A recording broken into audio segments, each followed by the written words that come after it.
Alright, so here's part B, and I know the first one seemed kind of long, and I know people are like, oh my gosh, this is so long. Oh, I hate math in the first place. Why'd it have to be so long?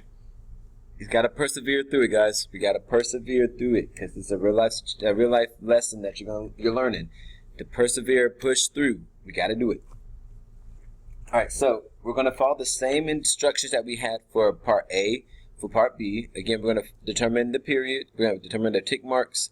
And then we're going to graph it. So we're going to do the same exact thing we did. Now with this, the only thing that's different now is we have a fraction that looks like this.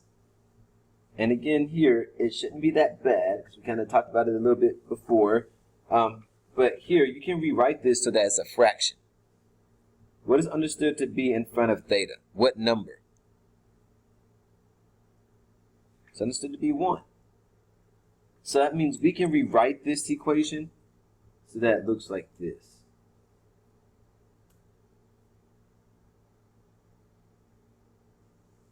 So with that, no matter if I give it to you as like this, as one fraction, or give it to you like this, you should be able to figure it out and make it into like a fraction in front and then the theta there. So that's going to work the same way. So here, what is your k value now?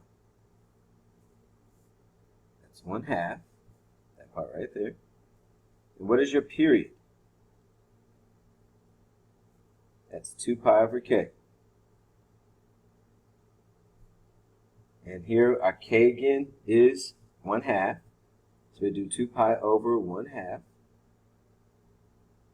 And so now we have a whole number on top and a fraction on the bottom. So we got to do keep, change, flip.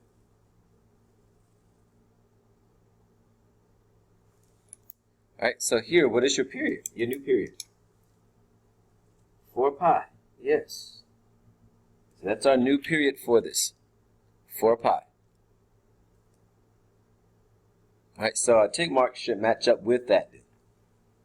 So, if 4 pi is our answer here, our tick mark should match up with that. So, we know we have our original tick marks again.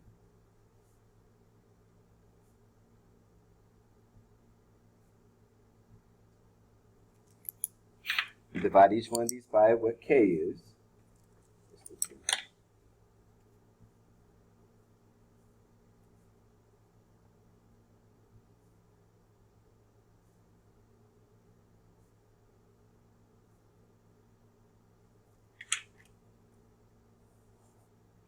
Divide each one of those by our k.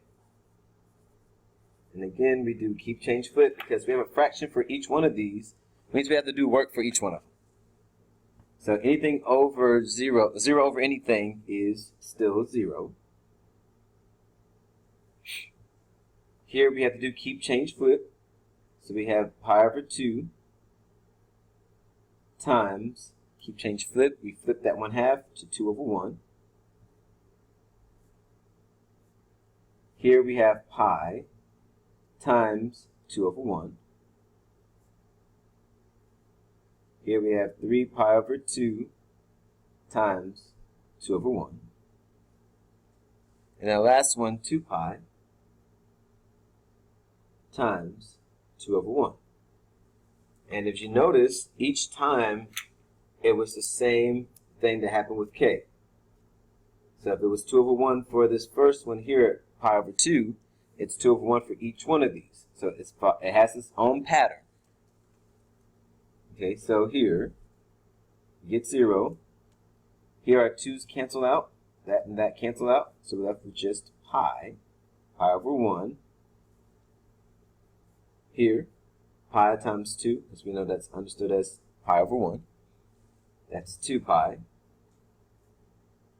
Here the 2's cancel out again. That's 3 pi. 3 pi over 1 or 3 pi. And then here again we have 4 pi. And that matches up with our period. So they're the same thing. Yay. Alright, so these are our new tick marks.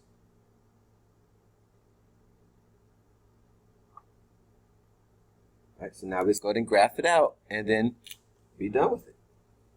We got her done.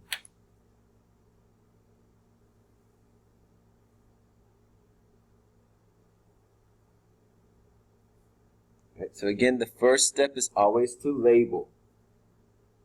So label the graph. It's the first step.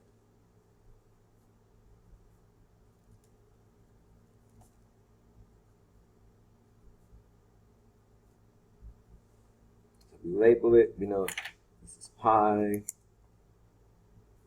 2 pi, 3 pi, 4 pi. And we know with our original function it always stops at 2 pi. But we said here it's 4 pi for the period, so that means everything is gotten wider, gotten bigger, it's stretched.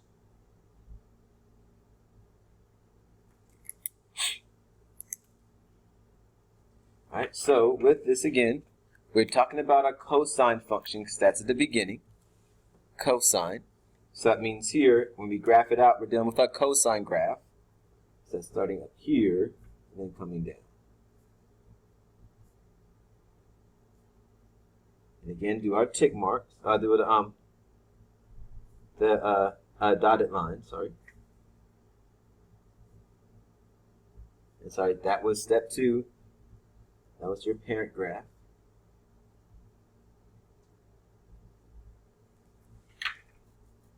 All right. Step 3 is the amplitude.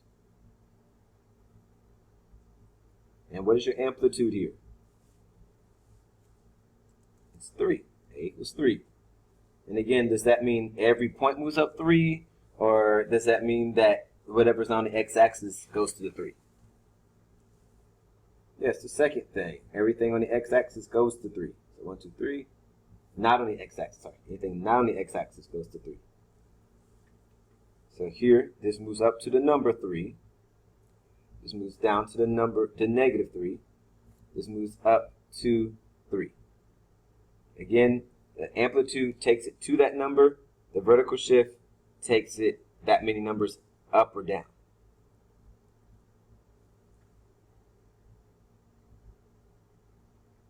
And that's our graph. Yay!